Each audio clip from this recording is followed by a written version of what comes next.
Welcome to the Real News Network. I'm Paul Jay, and welcome to Reality Asserts Itself. In his new book, Wages of Rebellion, Chris Hedges writes the following. Rebels share much in common with religious mystics. They hold fast to a vision often they alone can see. They view rebellion as a moral imperative, even as they concede that the hope of success is slim, at times impossible. Further down, he writes, revolutions take time. They are often begun by one generation and completed by the next. Towards the end of the book, I should say, at the conclusion of the book, Chris writes, we must grasp the harshness of reality at the same time as we refuse to allow this reality to paralyze us. People of all creeds and people of no creeds must make an absurd leap of faith to believe, despite all the empirical evidence around us, that the good draws to it the good. Now joining us to discuss his book in the studio is Chris Hedges. Thanks for joining us, Chris. Thanks, Paul. So everyone knows Chris. Chris is a regular contributor on the Real News Network, also a truth dig, but just quickly, he's a Pulitzer Prize-winning journalist. His books, 11 books, include Days of Destruction, Days of Revolt, and the Triumph of Spectacle, and War is a Force That Gives Us Meaning. His latest book, which we're going to be talking about today, is Wages of Rebellion, The Moral Imperative of Revolt. And he'll soon be hosting a new show, a TV and internet show, Wages of Rebellion, for Tell Us Sir, that will also appear on the Real News Network. So this book is so rich and layered, and you know, we can just start getting a crack at it. There's a figure in the book about 2/3 of the way through, and you make the basic argument, essentially, I mean, I would phrase it, that the current elite is simply not fit to rule, and that, you know, the capitalist system and you in various ways show how it's ruining people's lives. And then you jump to a historical figure. You talk about Tom Paine, and why is Paine of such significance in this story, and what do we learn from his life today?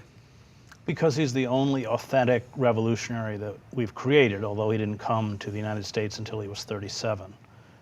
We've produced a slew of great anarchists, Berkman, Goldman, both born in Russia, you know, great resistance figures, Sitting Bull, you know, Frederick Douglass, but very, very few revolutionaries. It's not within our DNA. And so Paine is an extremely important figure, especially at the advent of what we call the American Revolution, although I think that's a misnomer.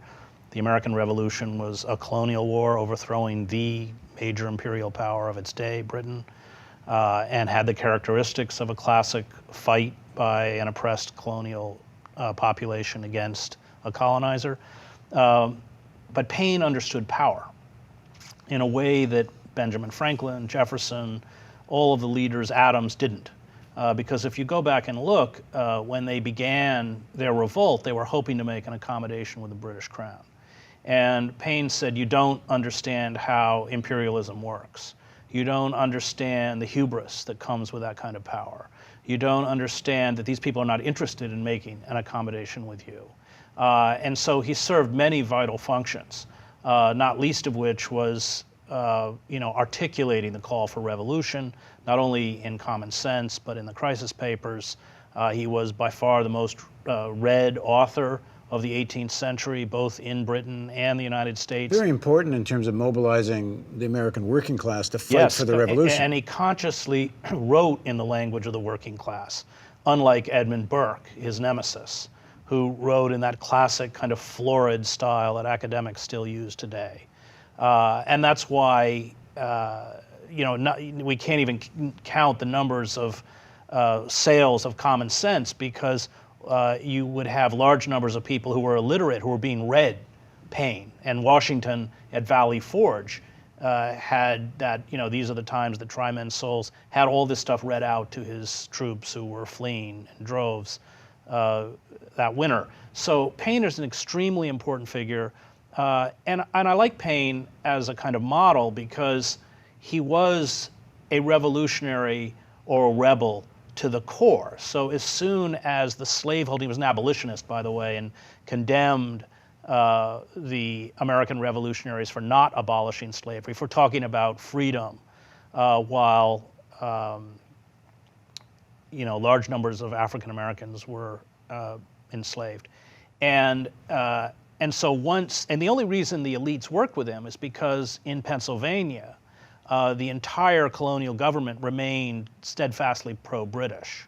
And so it was always an uncomfortable alliance, but Paine was all they had. Now, Paine in your book emerges as sort of a person that represents this kind of revolutionary that you're Yes. describing, but he did support a successful revolution. It wasn't without. But it wasn't a revolution. I mean, we call it a revolution, but it wasn't. It was the overthrowing of a colonial occupier and the replacement of that occupier with a native aristocracy.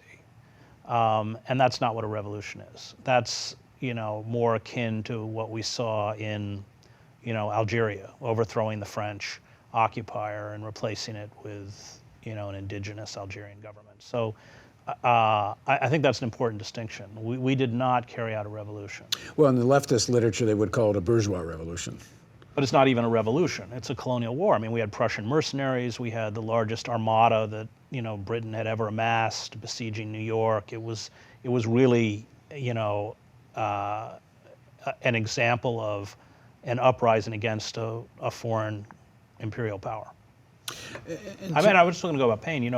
What makes Paine a rebel is that after the revolution, he names the crimes of the elite, including Washington, who became arguably the wealthiest man in America by speculating on Indian lands, seizing native lands across the dividing line and then selling it. And so he became a pariah after the revolution because he remained a revolutionary. And they didn't need him anymore. No, and he was, he did not buy into the disenfranchisement of not only African Americans, but Native Americans, women, and certainly, white men without property. This was all an anathema. He was as close to, at that time period, we could come to having a socialist.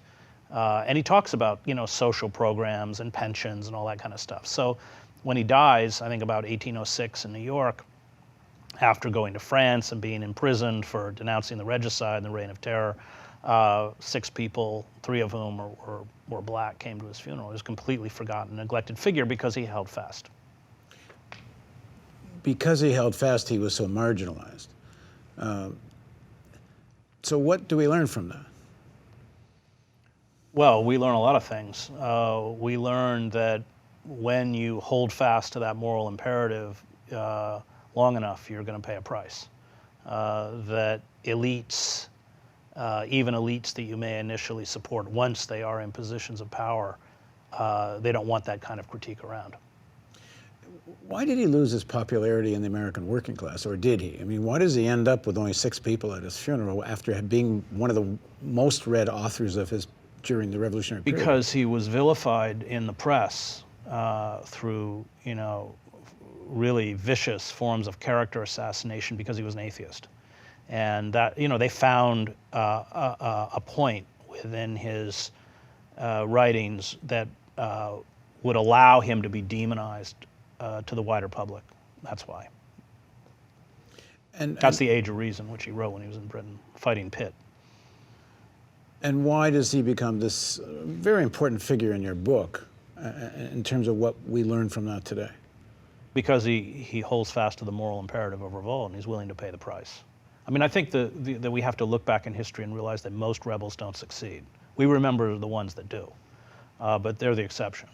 Most people who rise up and rebel against monolithic systems of power get crushed.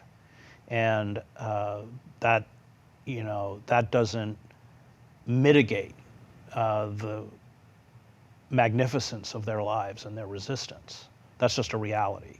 If you take that path, the odds are against you.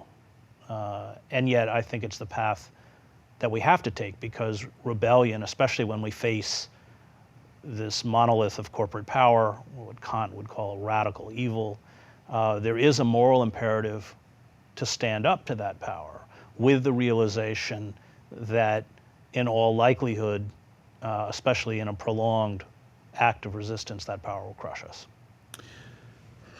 Isn't there a danger in that, which is if you don't set your sights on winning, whatever that path to winning is, and I'll take you back to the quote in your book that sometimes it needs to be one generation handing off Right. to the next.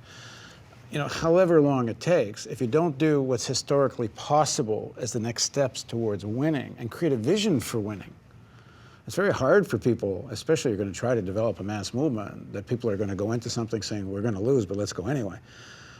People need a vision to fight for, and you've said it yourself. And we talked about this in one of our earlier interviews, that one of the great weaknesses of the American left is they've never articulated a viable vision of socialism, so there's nothing to fight for. Right. Well, you certainly need a vision, and you need to believe on some level that that vision is attainable. On the other hand, it doesn't help you as a rebel not to be able to read the reality in front of you, because then you're reacting to an illusion. You're reacting to kind of happy thoughts. Hannah Arendt, I think, grasps this when she looks back on her own resistance to the Nazis. I mean, she leaves the University of Heidelberg, and she says that she had to unlearn everything she had been taught by Heidegger in the university to become a moral human being. And then she joins, she was not a Zionist, but she joins a Zionist underground movement to smuggle German Jews to Palestine. She's eventually picked up by the Gestapo, stripped of her German citizenship, becomes stateless. She's almost killed by the Gestapo and ends up in France a stateless person. But she says, you know, number one, I look back on that time period of my life and I say, thank God that I wasn't innocent. That to be innocent in a time of radical evil is to be complicit, number one. And number two, she says, you know, those who are most effective at resisting are not those who say, you know, we shouldn't do this, this oughtn't to be done, but those who say, I can't. And I think there's something within the DNA of it's why rebels are very poor. You know, once power is attained, rebels very rarely are able to rule because they have that inability to compromise. You saw with Che Guevara. I interviewed Ronnie Casriles in the book, who founded the armed wing of the ANC with Nelson Mandela and becomes the deputy defense minister under Mandela. And he starts criticizing the corruption, the creation of what Milo Vangelis would call the new class among the ANC. And then they fire on the miners who are striking, the largest massacre since the Sharpeville massacre. And he denounces his own party, a party that he spent 30 years underground at the risk of his life fighting for. That's a rebel. And Casriles makes an interesting point in the book. He said, I was a rebel because he's white, he's Jewish, he walks out on his own, he actually literally walks into a township. You're not, as a white person, allowed to be in a township after 10 at night, and he doesn't go back, and he never goes back. And he said, you know, I was a rebel, Mandela was a revolutionary, in the sense that he didn't rebel against his own. And I think that's right. But I think that rebels are absolutely vital. You know, I use that concept from Reinhold Niebuhr about sublime madness. And Niebuhr writes correctly that in moments of extremity, liberals are a dead force. They're too ineffectual, too little emotional, too intellectual, in order to propel resistance forward. That you need people who are possessed of that sublime madness. And I, you know, the figures that I seek out in the book, Julian Assange, Chelsea Manning, Lynn Stewart, the great civil rights attorney herself, sent to prison and then released because she has stage 4 cancer, Mumia Abu-Jamal. They are figures who I think are possessed of this sublime madness. And Jeremy Hammond's in the book. A lot of these interviews are in prisons because they also remind us of the price that when you effectively defy the state, the price that you often have to pay, which is why the book is called Wages of Rebellion. I find perhaps a little contradictory in the book. The revolutionaries have a faith. Well, I guess it seems to me they have a faith they will win. They don't always win. I think there's a certain faith that eventually the people's interest will triumph. And if we don't succeed now, we'll move the football a little further down the field and we'll succeed next time. Which it seems to me you do have a sense of that. On the other hand, we fight fascists because they're fascists, Right. even though we're probably going to lose. Well, I didn't write that. Close. I wrote, you know, I fight fascists because they're not because I'm going to win, but because they're fascists. That it's it's the wrong question. Obviously, we want to win, but ultimately we have a moral imperative to fight, let's call it again, radical evil. Because even if we fail, at this point, talking about climate change, talking about the creation of a kind of global neo-feudalism, the most frightening form of totalitarianism in terms of the security and surveillance state, the militarization of police, et cetera, the stripping away of our most basic civil liberties, it's all been taken from us. And it comes down to something as visceral as being a father. I have 4 children. So I may fail, but I at least want my children to look back and say they tried. We are squandering the future of the succeeding generations. And we have a moral imperative of revolt. I'm going to try every way possible to win. But if I fail, or if we fail, if we descend into a very frightening dystopia that people like Julian Assange and cyberpunks have predicted, that doesn't invalidate resistance, because finally you resist not for what you achieve, but for who it allows you to become. And in kind of theological terms, the forces that we are battling are forces of death. They are exploiting and exhausting human beings, the natural world, until there's nothing left. And that makes those of us who are resisting these forces, battling, in essence, on behalf of life. And that's a moral imperative. And yes, we want to be, I fought the Black Bloc over these issues, over what's effective, what isn't. All those are important issues. But we can't allow the certainty of success to be that which drives us forward, because the moment we make a setback, it becomes easy to become demoralized or cynical or fall into despair. And that's what I think all great rebels or revolutionaries have, is a faith. Ultimately, you have a belief, as I write at the end of the book, that the good draws to it the good. It may be that we don't see success in our lifetime. There's nothing empirically to justify this belief. The Buddhists call it karma. But it is an absurd leap of faith. But it's real, and I do believe it. And even though I can't justify that rationally. I guess that's where we differ, because I think it is a leap of faith, but you can justify it rationally. Like we were having an argument off camera what the title of Chris's new show was going to be, because we're involved in producing it. And Chris was going to wanted to call it, well, I don't know if you're half joking, Into the Abyss. And I would say, how about Out of the Abyss? And that, like, if you look at, personally, why do I keep going? I'm hoping the Real News plays an important role in this transformation we're trying to achieve. We picked trying to break through in Baltimore as the point where we can perhaps do something original and get to a mass audience and maybe help change the political culture here. Does it succeed in the first 5 years, the first 15 years, the first 50 years? I have no idea. Does it succeed at all? I have no idea. I think we have a good shot at it. But I guess in the context for me is we're on this very, very long journey from, ape to human, animal to human, and we're, very small way down that road. And the sentence I was really struck by here, which, is this: we do need to pass this struggle on to the next generation, but in a very conscious way. Like, we need to build some stuff now that our kids are going to make their own choices, but the next generation can then have something to build from. Because people in our generation, you and me, we weren't left very much. Right. Like the 1960s almost had to start all over again. Right. Well, that's right. It's a kind of patrimony. It's a patrimony I was given by my father, who was an activist in the 60s in the civil rights movement, the anti-war movement, and finally the gay rights movement, for which the church kind of pushed him out. And that is a patrimony. And it's something that I want to give to my own children. I want to succeed. I do everything possible to succeed, but that's not finally what's important. It's important that you resist, because if you don't resist, you are complicit with the obliteration of everything that is about justice, everything that has to do with the sacred, everything that has to do with our stewardship over the ecosystem to make it possible for future generations to survive, and not just human beings, but all species.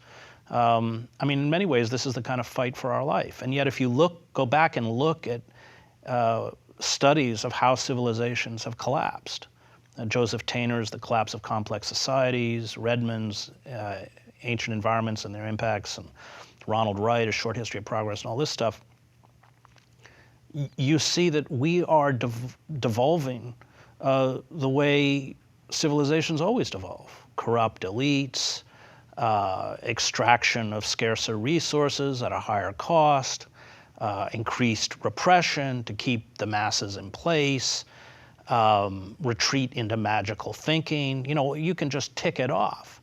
The difference is that when we go down this time, the whole planet goes with us. Why? I don't think human nature, has evolved that much, that it just on a purely kind of coldly intellectual level, we should be any different. I pray and hope that we are, and I'm fighting in every way possible so that we don't go that route. On the other hand, it's not helpful to fall into a kind of Pollyannish, victory is assured, which is a form of self-delusion. You saw that with early Marxism, where everybody was convinced, Bakunin, Trotsky, everywhere else, that revolution was going to sweep over Europe and the industrial might of Germany would be wedded with the agrarian might of, it was insane. They stopped being able to read reality because they were mesmerized by their own ideology, their own self-delusion. And those of us who are resisting cannot allow that self-delusion to take over, because once we're unhinged from reality, we become ineffectual in terms of our ability to resist. And that is the existential struggle of our time, to just ingest the reality of what climate change will do to the human species, even if we stopped all carbon emissions today, is extremely frightening. To understand that, the magnitude of losing the Arctic, the polar ice caps, which is happening as we watch. And what is the response of the elite, courtesy of Barack Obama? It's to send Shell Oil up there to drop $500 million bits to profit off the death throes of planet Earth. That is the reality that we live in. And all of the force and all of the momentum is on the side of those who are killing us. Okay, we're going to continue this discussion. Please join us for continuation of our chat with Chris Hedges on Reality Asserts Itself on the Real News Network.